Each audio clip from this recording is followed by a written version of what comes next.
mae mis Mai yn adeg berffeth i fynd ati i gynllunio plannu basgedi crog. A heddi, fi'n mynd i blannu'r basged yma llawn blodau piws a gwyn. Cam cynta yw i leinio fe i ddala'r compost i mewn yn y fasged, felly gallwch chi ddefnyddio risgil cnau coco fel s'da fi fan hyn, neu hyd yn o'd defnydd o hen fag compost, papur newydd, neu gwlân o becynnau bwyd chi wedi derbyn yn y post. Wedyn, mae angen ychydig compost yno ni, bwyd planhigion ac wrth gwrs y planhigion eu hunain. Cam cynta yw i osod y leiner yn y fasged, a dwi'n mynd i dorri tylle bob ryw 2-3 modfedd fel bod y planhigion bach yn chireiadru lawr yr ochre i orchuddio'r fasged o'r tu fas.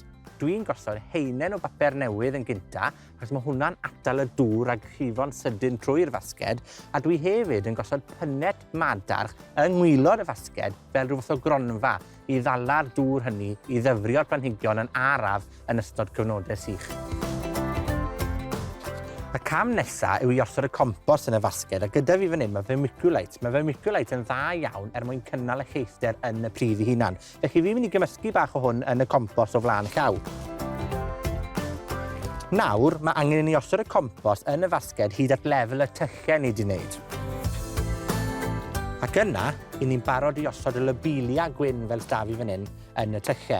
Nawr, mae eisiau bod yn garcus pan ni'n gosod rein yn y tylle, ond bydd y dail yn cael bach o sgathrad. Ond pidwch o becso, gosodwch y gwreiddyn mewn fan hyn, a gwthiwch y dail trwyddo.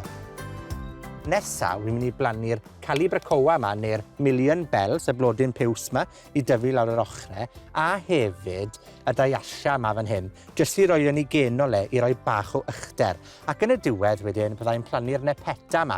Ac un tip pwysig gyda nepeta, fe sylwch chi bod e wedi lledu'n barod, ond pam mae'n tyfu, gallwch chi dorri'r stemie fel hyn, a'i potio nhw ymlaen i greu planhigion newydd ar gyfer y basgedi eraill. Unwaith bod ni wedi plannu fe, jyst rhowch heinen bach o gompost wedyn o gwmpas y gwreiddiau, fel bod nhw ddim yn dyngos. A mae gyda fi fan hyn bach o fwyd organig jyst i ryddhau maith i'r planhigion yn araf yn ystod yr haf. Ac un tip hefyd yw i beidio gorlenwi'r fasged. Gadewch gwagle i'r planhigion a ledu, a fyla gewch chi llew o flodau yn ystod mis Awst. Ac yn ola, ychydig bach o ddŵr jyst fel bod y planhigion yn sefydlu. A gan bod i dal yn o'r y mis Mai, mae'n bwysig i ni dyfu fe mlaen dan do, felly dwi'n mynd i osod hwn yn y twnnel tyfu tan bod y rhew wedi pallu.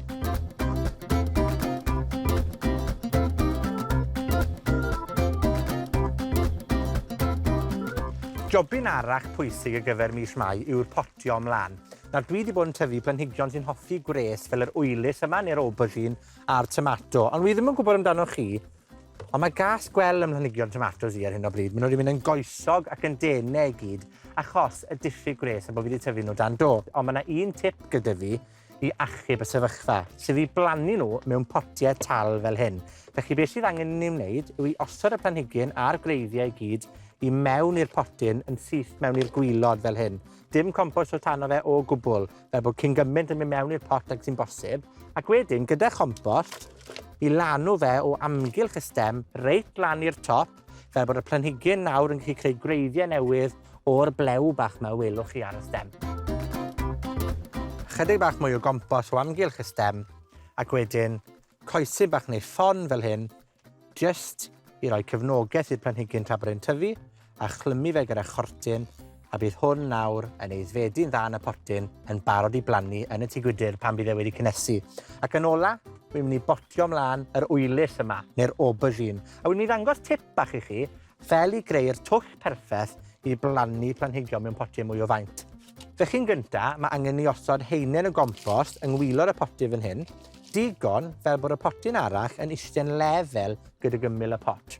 Ac wedyn, gyda'r compost, i osod e o amgylch y potyn yma, fel bod e'n llanw'r gwaglau i gyd rint y pot bach a'r pot mowr.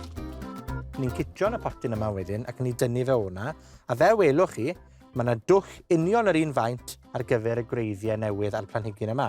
Tap bach i hwn, i dynnu fe'n rydd o'r potyn, a'i osod e yn syth i'r twll fel la. A dyna ni, mae'r wylus wedi blannu yn hapus yn ei gartre bach newydd. Wel, fel allwch chi weld, mae digonedd o bethau i'n cadw ni'n fisi yn yr ardd yn ystod mis Mai. Ond wi wir yn gobeithio am ychydig o res yn ystod yr wythnosau nesa i helpu'r planhigion bach yma i sefydlu. Hwyl am y tro.